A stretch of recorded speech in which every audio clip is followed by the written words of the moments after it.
Welcome back, Shalligators. Welcome back to Evil Week. Today we're going to be talking about a sin that sometimes we overlook, but when you think of sin, it's like pretty sinful.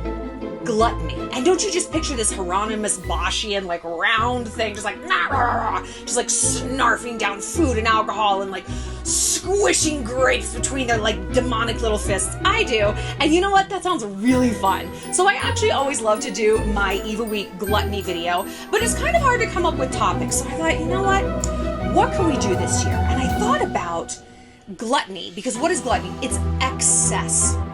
And a life of excess sounds fantastic. I always operate under the motto that understated is overrated. I'm a maximalist. I'm not a minimalist. I'm a sexual maximalist. I love boys. I love makeup. I love things. My house is actually like kind of minimalist, but you get what I mean. I have this lust for life, and I know that you guys do too. Like, too much is never enough. And if it is, well, I have to find out the fucking hard way. One piece of cheesecake? No. I will have 5. One trip for a few days, just a short weekend getaway? No. We're going to Switzerland for a month. I like to really dive into things because it makes me feel like I'm truly living. It makes me feel, in a way, like I'm outrunning death.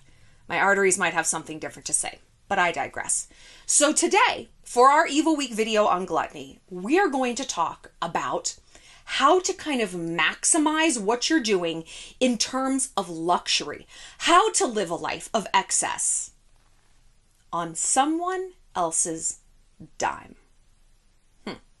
We're going to talk about how to date rich and famous people and how to run in those social circles without looking like a user, because we never want to be a user. That is gross. You know, it just is gross, and I hate it. And so how can we find this balance between being in a social circle or a dating circle where, like, really, maybe we don't belong, like we can't afford an entree into this life, we're actually not at this level in some sorts of ways.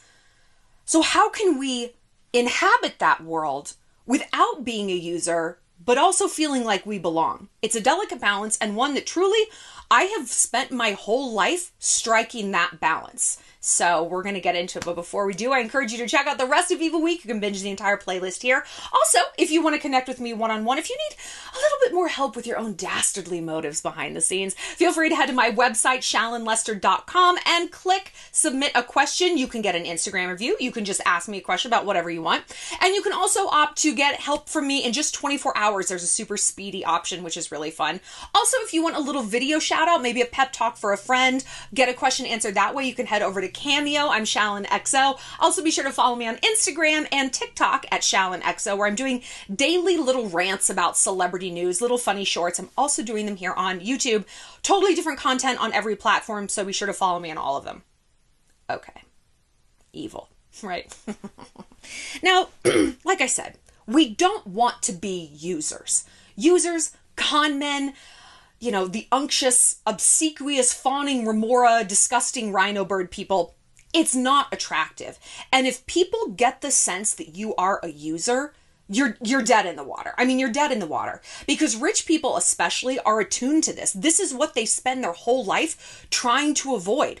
You guys have asked me, like I did a video a few months ago, gosh, maybe even last year, about the realities of being an influencer. And one of the number one questions I got was like, do you find people use you?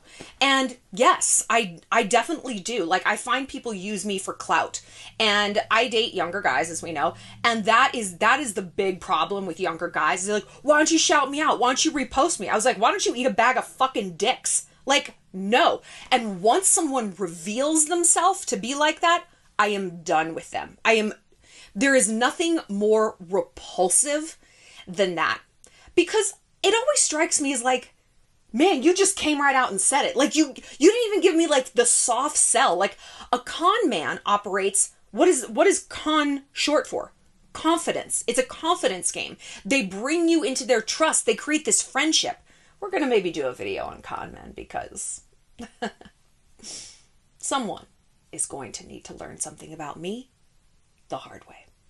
But I digress. Confidence men, they give you the soft sell. They draw it out. You know, they don't come knocking down your door. Hey, I'd like to take $50,000 from you. Not going to give it back. Thank you, chief. No, It's long and deep, and that's why it works, and that's why it takes so long to catch on.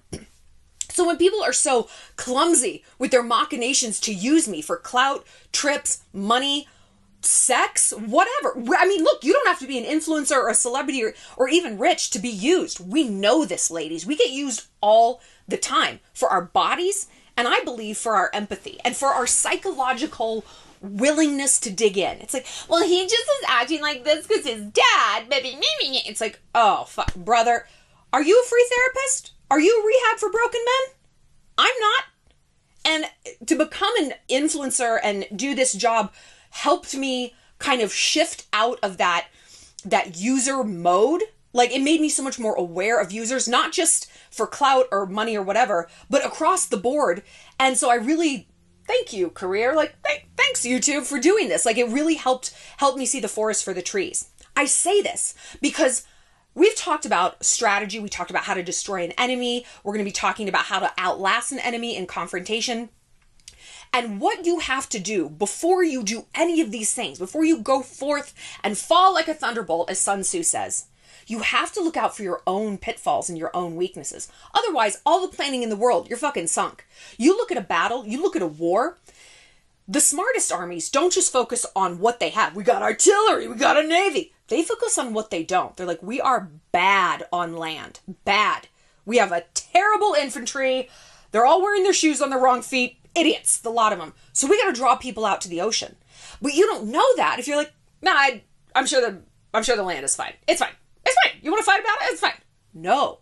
You have to be very, very aware of your strengths and your weaknesses and avoid those weaknesses almost, if not more intensely, than you chase after the strengths. Okay? So the first step to, I wish I had a better verb for, like, because I don't want to say using rich people and high-powered people, because again, that's not what we're doing. We're ingratiating ourselves into a different social class where maybe we don't have like the liquid bank balance to earn our place there, but there's something inside of us that is like, no, this is where I belong. Do I have the Maybach to show for it? Do I have a trust fund? Do I have like this perfect double D body, whatever, to like date this celebrity? No. But there's something inside of me that is greatness. There's something that maybe the world doesn't see it. And maybe I don't see it on paper in the garage, but I feel it. There is greatness inside of me. Every great person starts from that place. I felt that when I was a child. When I was 4 and 5 years old, I thought, there is greatness inside of me. Did I have anything to pin this on? Were my Legos stacking in a particularly like noteworthy way that day? No, it's just something I knew. Now, we've done videos before on narcissists. And one of my favorite videos that I've ever done, I'll link it here, is traits to borrow from a narcissist. And we pegged it to Kim Kardashian because she is a very classic case of narcissism. Now, narcissists can grow and they can evolve, and I believe we see her evolve. You know, she's now focusing not just so much on self-gratification, the pictures, the selfies, but narcissism in a bigger and more altruistic way. Legacy. What am I leaving behind in the world? What am I doing now? What am I beyond just a pretty face? I know I have greatness in me. How am I manifesting that? I'm going to go to fucking law school. I'm going to go to the White House. I'm going to get people out of prison. I'm going to pay someone's rent.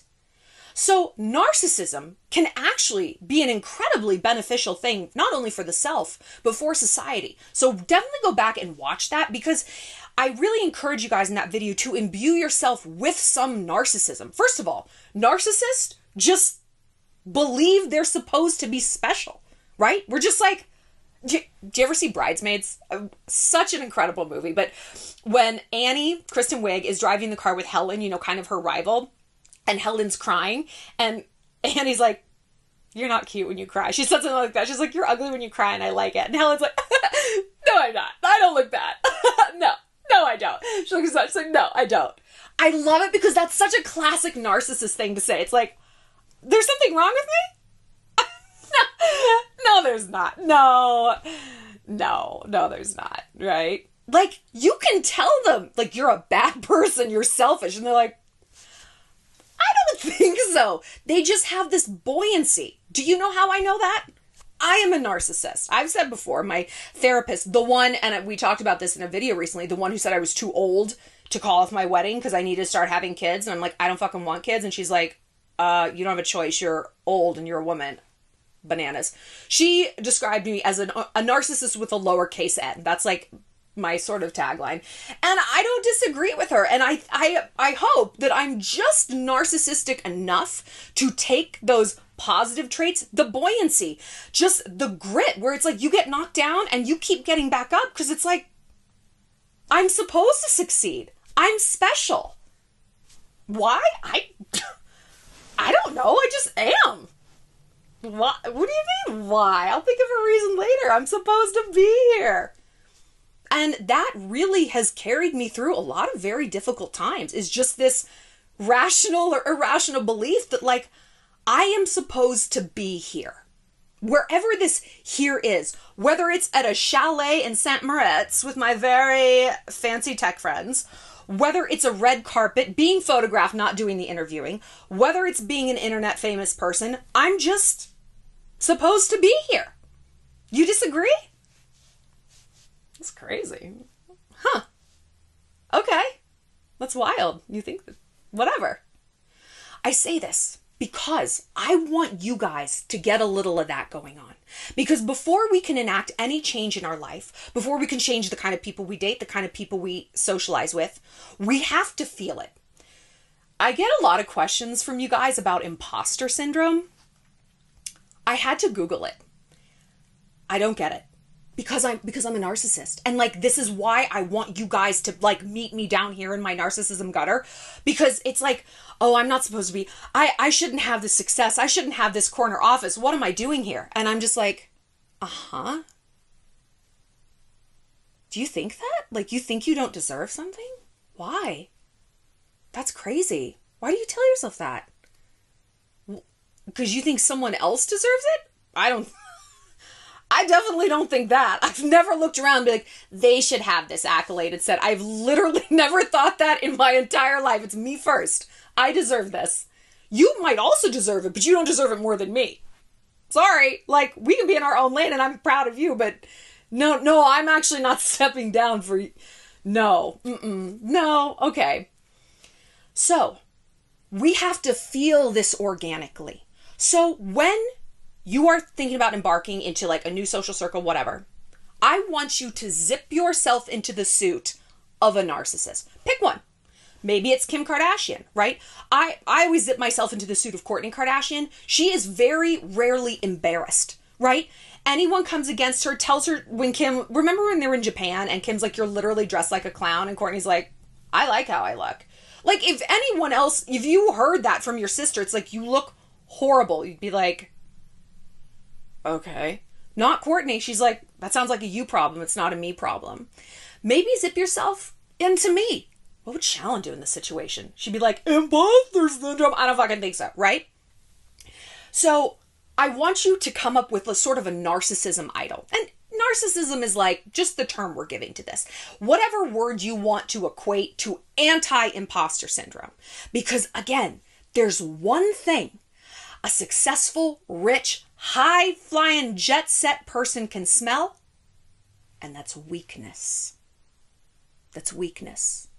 Weakness is a twin to desperation, right? And desperation, as we know, is the strongest smell in the world. A guy can tell when you're desperate. We can tell when a dude is desperate. It's so fucking unattractive. So we have to combat that from the inside out. We all know people who, like, there's this one guy I'm dealing with, and he's literally so annoying. And it's like, he claims he has like ADD. I'm like, you are literally just a garden variety man who likes to hear himself talk, and you're talking this much because you're so fucking insecure. Like, I don't know if you think no one can see through it, but it is the most obvious thing ever. Like, it is, I can smell this desperation, insecurity, whatever, from a mile away, and boy, oh boy, I want nothing to do with you sexually. It's not cute, right? Because we're tribal animals. And what does a tribe need? A leader, right? We respond so well to strong leaders. I mean, Look at what happens throughout history. You have idiots running countries. Trump. Come on. Hitler. When people, I have to like bring up Hitler because it's evil week and we have to look at dictators, right? We can't just look at strengths and strong people. We have to look at evil people too. What can we learn? When people were polled about why they liked him back then, people kept saying the same thing. He's a decisive leader. I might not agree with everything, but I like that he's decisive. People also said that, and it was so interesting because there was some like pundit that pointed it out. They said that about Michael Bloomberg when he ran New York City. Like, I don't always agree, but he's decisive and I like that. Okay? People say that about Trump. It goes to show that, like, people want to be led. People, in many ways, want to be seduced, right? They want to be taken out of their own neuroses and their own endless decision-making loop and just told what to do. Think about how most of us are in bed. It's like, just choke me and lay me on my back and put something in my mouth to shut me up and tell me what to do.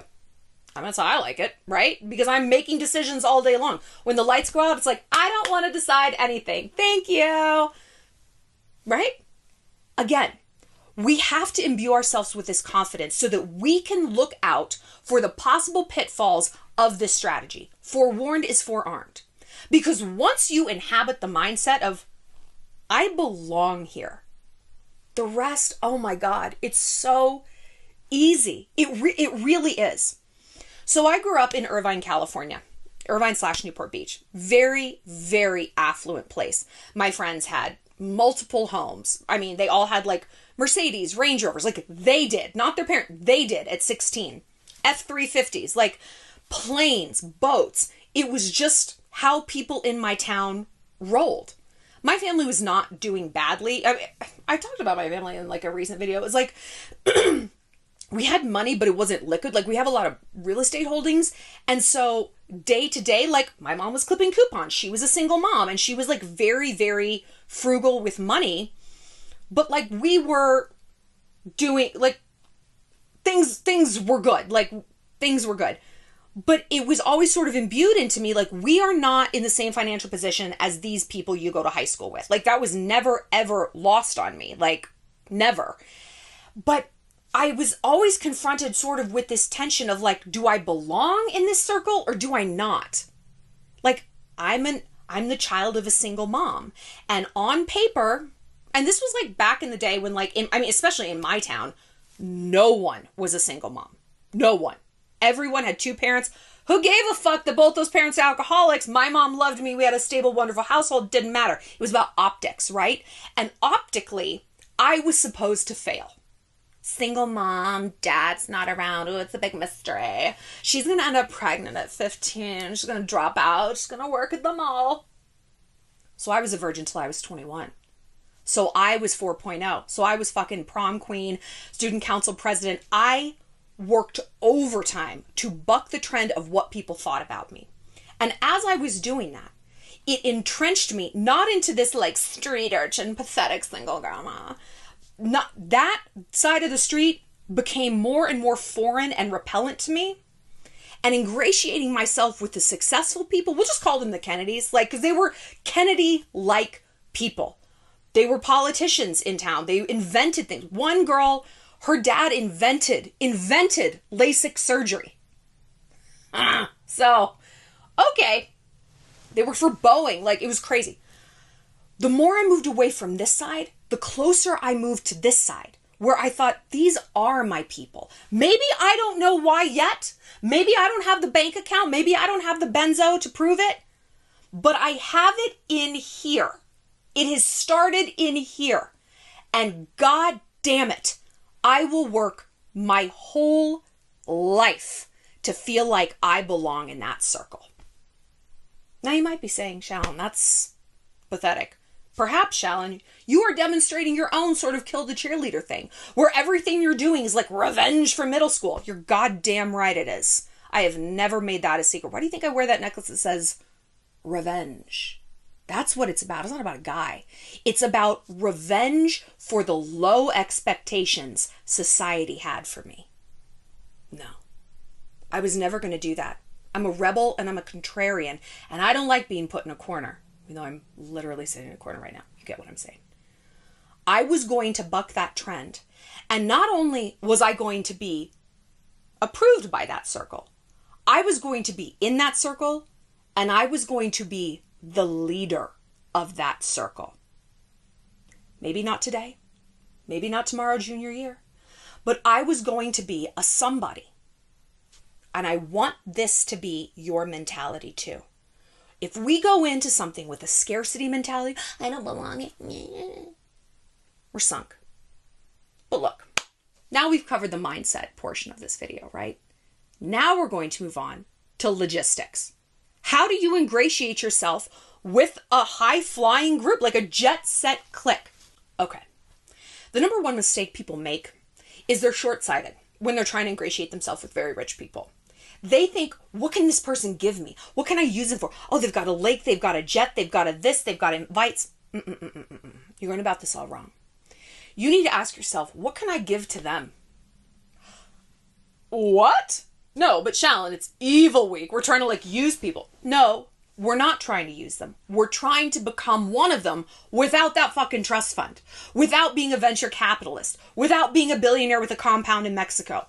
We're short-circuiting this. We're circumnavigating all those things they're doing to get to the top. And we're just boop, placing ourselves on top of Mont Blanc. I keep bringing up Switzerland because I'm going in February, so I'm super excited to go to Switzerland. So this is the Swiss video, the Evil Week Swiss video. I love Switzerland. Have you guys been to Zurich, the Zurich airport? It's my favorite airport because you take the little air tram around the airport, to different terminals. And the sound, they don't play music. They play cows mooing and cowbells like you're in the Alps. It's just the most charming fucking thing in the world. However, in Zurich, okay, let me show you because I'm actually drinking one right now. I went into Starbucks in Zurich to get an iced tea. I'm an iced tea fanatic. Do you know how much this iced tea was in Zurich? 14 euro. That's $17. Crazy. Crazy. When people say, oh, Zurich's expensive, I'm okay, I lived in New York. I'm how expensive could it be? It's just amazing. I was this is almost comical. Okay, what were we talking about? Okay, we are circumnavigating this and we're going boop to the top. And in order to do this, you have to add value. If your value isn't monetary, oh, well, I'm covering bottle service tonight. Of course we can stay at my chalet. No, your value has to be something else. Your value has to be seduction. Seduction. No. Don't be short-sighted. It's not about wieners. It's not about vag. No. Not that kind of seduction. Shadow self. Shadow self. We've talked a lot about seduction. What is the root of it? And seduction is charm. Seduction is sales. Seduction is manipulation. Seduction is anything. It is bending someone's will to your will without them even knowing it. And making them think it's their idea. The shadow self is the part of ourself that either we cannot amplify to the rest of the world, like society tells us we can, our family tells us we can, our job, whatever. Or it's the part that we're trying to, but no one's actually listening. And I spoke about this in a previous Evil Week video. The reason and the way that I have dated so many famous people, and I have, Stanley Cup winners, there's an Oscar winner in there. Actually, did he win? Maybe he was just nominated. Still, not too bad. Is because I never talked to them about the thing for which they were famous. I never talked to my ex about hockey. I never talked to the rock star one about music. And if I did talk about music, it wasn't his music. I never approached anyone as a fan. Ever. Ever. It's oh, I know who you are. Yeah, I know, that's great. I knew who they were, and I wasn't negging them or what they did, but it's not what I was focusing on. Oh yeah, you do that for a living. That's great. That's so... And I would always say, it's so wonderful you get to do what you're passionate about. That's a great phrase. That must be so fulfilling to you. You're just living the dream you had when you were 13. That's amazing. And they're yeah. It's not, so you beat the Washington Capitals and then you won gold for Team Canada and blah, blah, blah. No. Those are the things that the mob focuses on, that the riffraff, that everyone else. You are setting yourself apart. You are on the top of that mountain. And you do that by focusing on something that no one else wants to talk about, basically. I mean, we as human beings want to be seen. We want to be fully 360, all the way around, seen and known and accepted. Not seen and poked, seen and judged. No, seen and accepted. So this is what you're giving to people. Back in was it February or March, I was in Mexico. I go to Mexico a lot. I'm going for New Year's Eve with this same crew. But I went to Mexico to Punta Mita, which is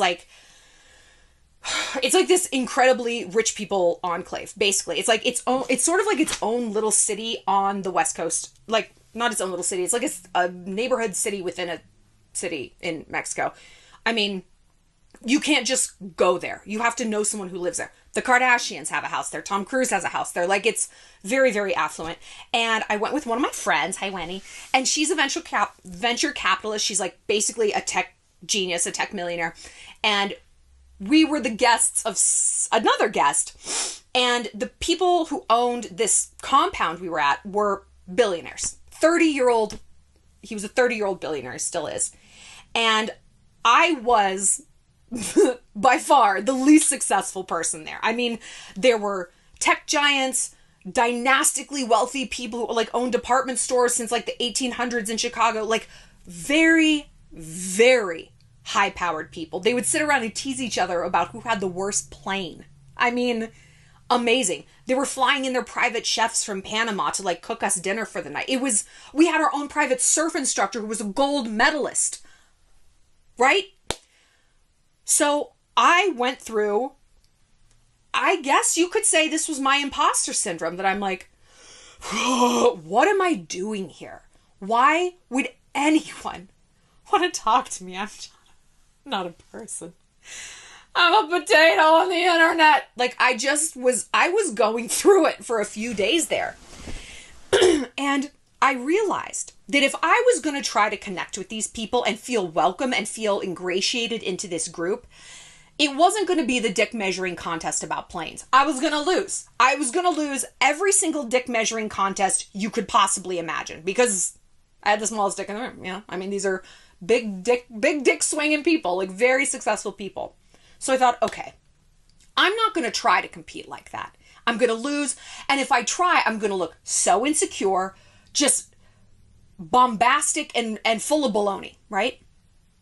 I'm going to get to know people underneath this. Yeah, they can talk about their houses and their planes and their this and their that, and who knows Eric Schmidt. I guess he runs Google. Who fucking know? I don't care. Just tech people, there's nothing worse. But I thought, okay, I'm going to get a little bit deeper. And so I made friends with the host, who is the loveliest, most, I feel weird using this word to describe a man, but elegant in just the most, because he's so incredibly diverse and fascinating that of course you move through life with elegance when you are just that intelligent. And it turns out he had majored in philosophy. And so we talked philosophy a lot. We talked Greek philosophers and economic philosophy and Stoic philosophy. And I felt this knot in my chest loosen, because I'm like, okay, I can talk about this. I can keep up here. I can't keep up talking about the planes. And you know what? I might never be able to keep up talking about that. That's just probably going to be where my dick is the smallest forever. That's fine. But I can talk intellectual stuff. I can talk art. I can talk politics and history. So that's how I'm going to approach this group. I'm going to get a little deeper. I'm going to bypass all that other stuff because I can't hang in that realm. And it's ironic because I think we kind of developed one of the better connections. Me and his girlfriend, who is also the fucking best. I love her. I'm so excited to see her again. But I opted out. I employed strategic retreat and opted out of the plane conversation and the who knows who in Silicon Valley. I'm I live in Montana. I know people in Gallatin Valley. I don't know anybody in Silicon Valley. I don't care. I don't even know other YouTubers. I'm all output. So because of that, I became part of this group, and I felt not just oh, they're being nice to me, they accept me. It's no. I feel integrated in here. And that was a really good lesson for me. And this is not the first time I've been with a very fancy high-flying group. Like, it happens a lot. And we have talked about previous videos, like how to deal with jealousy and being intimidated by like perfect girls. And I'm like, you know, when I was a reporter and working for magazines and stuff in New York City, like you're scared to go into like homecoming because like all these pretty girls and like the popular Addison at your high school. I was going into like dinners sitting next to Emily Ratajkowski. That's really fucking fun. Like, but it's like, look, I gotta meet this person on a plane with which on which I can compete, right? No, I'm not going to take a picture with Emily Ratajkowski. Get together, photographer. I'm good. Thank you. Thank you. So it's like, I'm not going to win on the beauty level, the fame level, the followers level, the money level. I'm going to connect on a deeper level. We're going to talk about art. We're going to talk about little dive bars in the East Village. Like, I'm going to keep testing that fence for the weak spots. I don't mean weak spots, but openings. I'm going to test what I consider a barrier for an opening until I find one. I'm like, okay, that's my in. There we go. There we go. Same with dating famous guys. Like, find what you have in common that is nothing to do with his clout. Because again, that's all these people are attuned to, is someone using them. So when I was like with these people, you know, in Mexico and stuff, and just when I've been with crowds like this, because this is kind of who I run with, even here in Montana, like the girls I run with are like very high powered. Like they are the movers and the shakers out here. And, you know, it's like, small potatoes. Well, they're still fucking potatoes. Okay. And like, maybe they're not on private jets, but yo, some of them are. Like, it doesn't matter. It doesn't matter. Like, the context is irrelevant. You want to be in the top group no matter where you are. Whether it's Rikers Island or Switzerland or Mexico or Bozeman, Montana, you want to look for the upper echelon and get the fuck in there. Why? Well, from an Evil Week point of view, great benefit package, right? Lake house, cabins, jets, invitations, galas, But it's more than that. It's more than that. Because this is where you belong. Iron sharpens iron, right? I am made better when I'm a little uncomfortable. That's when the growth happens, right? You're like, I don't like this. I don't think I can do this. I don't think I can do this. That is when you learn what you're made of. That's when grit kicks in. And actually, that's when narcissism comes in too. Because I don't stay in that, I can't do this, I don't belong here. I don't stay in that state for very long. That's a rest stop. That is not my destination. My narcissism kicks in and it's like, who the fuck are you talking to? You're Shallon goddamn Lester. You get out there, you throw your shoulders back, you talk about stoic philosophy, and you offer to help make the margaritas because you're adding value. All right, bitch? You're like, okay. I'm making the margaritas. I pull myself out of it because inherently, I know I belong with those people. I want to be around smart people. I want to be around beautiful people. And we've talked about this in the videos about how not to be intimidated. Because I told you guys, like, I realized when I was working in that industry in New York, bro, this is going to be a hellscape for a long time if you don't get a grip on this envy. If you don't learn to transmute this into something positive or even tolerable at the very least, like, you're going to be going to these events, sometimes 3 a day, and you're just going to be in hell, so intimidated and the whole time? No. So, instead of furious, I got curious. What can I learn from these people? What can I take from this interaction? She's so thin and so pretty. How is she so thin? How is she so pretty? Where does she get her facials? What kind of workouts does she do? Is that dress from Yves Saint Laurent or is it TJ Maxx? I want to know. I want data because data makes me better. So this is what I want you guys to do as well. Curious, not furious. Learn to move closer to the people who frighten you. Because that means there's something they have that you lack. That's what your psyche's telling you. They've got something we don't have. Yeah, bitch, what is it? Go find it out. Take it for yourself. What I learned from the group in Mexico was, I learned so much. about investment, not just like practical things like Bitcoin and shit like that, but like the attitude towards investing, an attitude of easy come, easy go. Don't invest what you can't afford to lose. Be dispassionate about something. Like, and that was great for me. And that probably isn't what I could learn from like just the ho-hum crowd down at the local bar in Montana.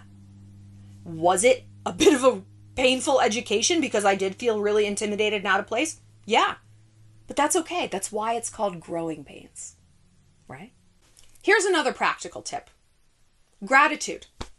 You'd be surprised how many people don't say thank you to the affluent.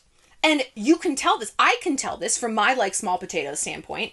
People who don't say thank you to me, I take note of that. I am very, very aware of that. And thank yous come, they're verbal, but they're also, hey, let me help clean up. Let me take out the trash. No, I got it. Do you want me to run out and get some ice for the party that you're hosting here in your house and putting yourself out?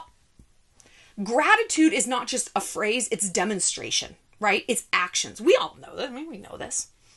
And we think that the very rich or the affluent, because it's no problem for them to pick up the tab for bottle service. Okay, sure, we're taking their armored Escalades around Mexico. That just because it's not putting them out, that it's not a hardship, that they don't want to hear thank you. That's what everyone wants to hear, especially the affluent, because they are attuned to being used, right? So a heartfelt thank you. Thank you so much for having us here this weekend. This was so lovely, so incredible. Hone in on a detail that other people overlook. Not just like, the chef was amazing and the armored vehicles. Be like, I loved the art in my room. Where did you get it? Like, your mom picked it out. She's got a great eye. I bet she decorated this whole place. Don't make it fake. Don't blow smoke. Again, that's weakness, that's desperation, and it's very, very detectable, right? I don't like it when people blow smoke at me. And I'm a narcissist, and I actually do like it, but I find it unctuous. I'm like, okay, all right. Give it a fucking rest. But if you can hone in on shadow things, the art, the philosophy, the little touches that maybe other people overlook because they were too busy flexing and taking pictures and focusing on these big flashy things. No. You notice the details. You notice the tiny things, the things that they put thought into, the things that were meaningful to them. I had such a great time talking with you about philosophy. That was actually the highlight of my weekend.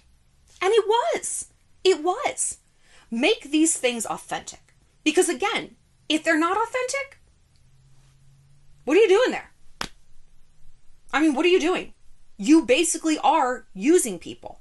And I know that this is Evil Week, and I'm not saying don't use people, choose kindness. I'm not saying that. I'm saying that because it's bad strategy.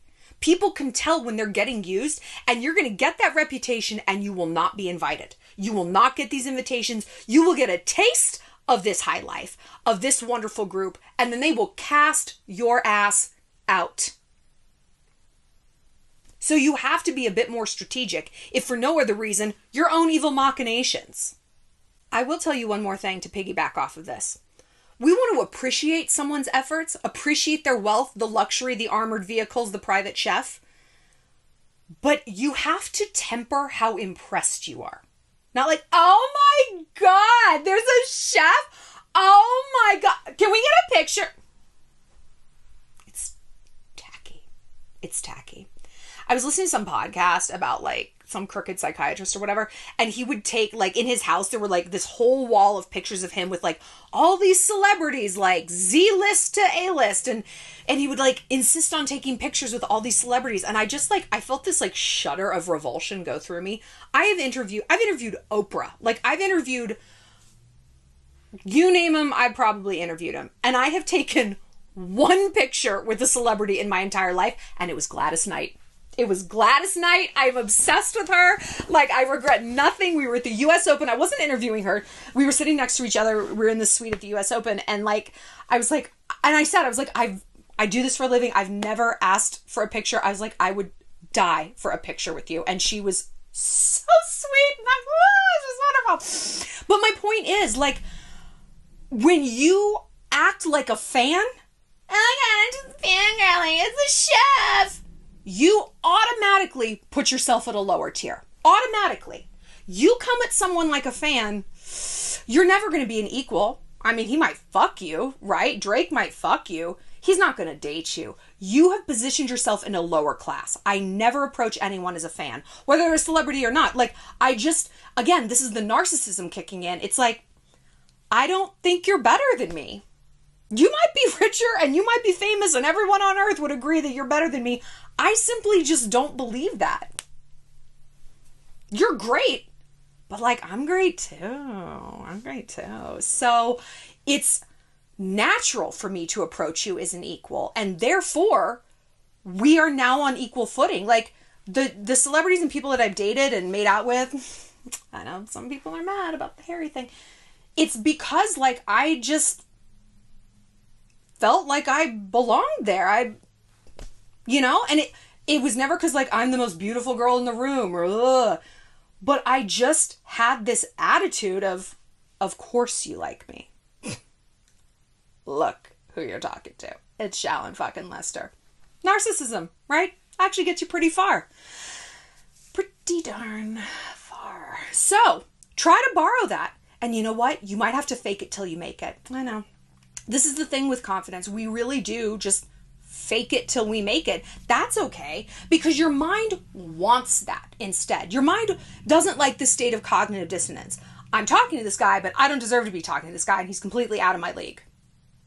I've literally never felt that about a guy. I haven't. Like, we're in the same league, and on paper, okay, you're higher than me, but it's like, are you? I don't look bad with that guy. No. So if you can give your mind a life raft out of that cognitive dissonance of I don't deserve to be here, I'm an imposter, your mind is going to snap that up. Your psyche wants to be in a place of rest, not in a place of tension. So even if it's silly, I'm pretending I'm Kourtney Kardashian, I'm pretending I'm Shallon Lester, your mind's going to be like, all right, fuck yeah, let's do this. Let's be confident. Okay. And pretty soon fantasy and reality, they blur together because your mind enjoys operating like that. So let it. And doors are going to start to open. So to recap, the reason you want to organically ingratiate yourself with people, like hone in on a shadow self, add value, whether it's I'm going to pick up the ice for the party or stay and help you clean up or just simply talk to you and listen to you. Rich people, celebrities, they're not used to being listened to. I mean, you know how someone can talk at you? There's like, but they're not talking to you. People can like listen at you as well. Do you know what I mean? Like a celebrity, it's like you get so bamboozled by the fame, the fortune, the follower count, whatever. You're just like, yeah. Oh my God, no, totally. And the whole time you're like, how can I get this person? How can I get this person? Like, am I good enough for him? Blah, blah, blah. You're not actually listening to them. You're in your own head. It's anxiety. And anxiety truly is nothing more than self-absorption. I mean, it isn't. It's what's going to happen to me and they're going to laugh at me. Me.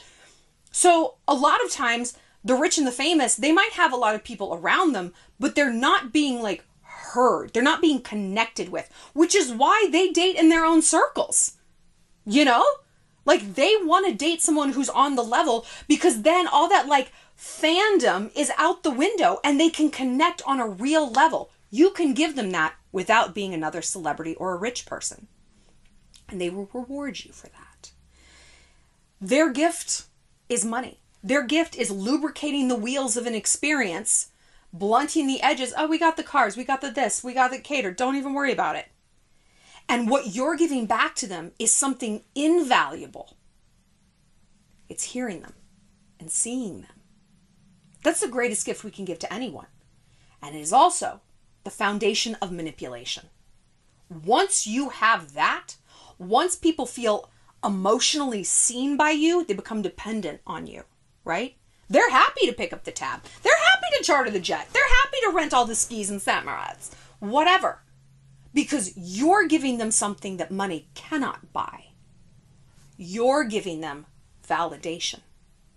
And if people grew up rich, if they grew up famous, oh my God, this is even easier. This is even easier because they're used to not being listened to. They're used to people only liking them for their money or their reputation or their fame or whatever. You're offering them something different.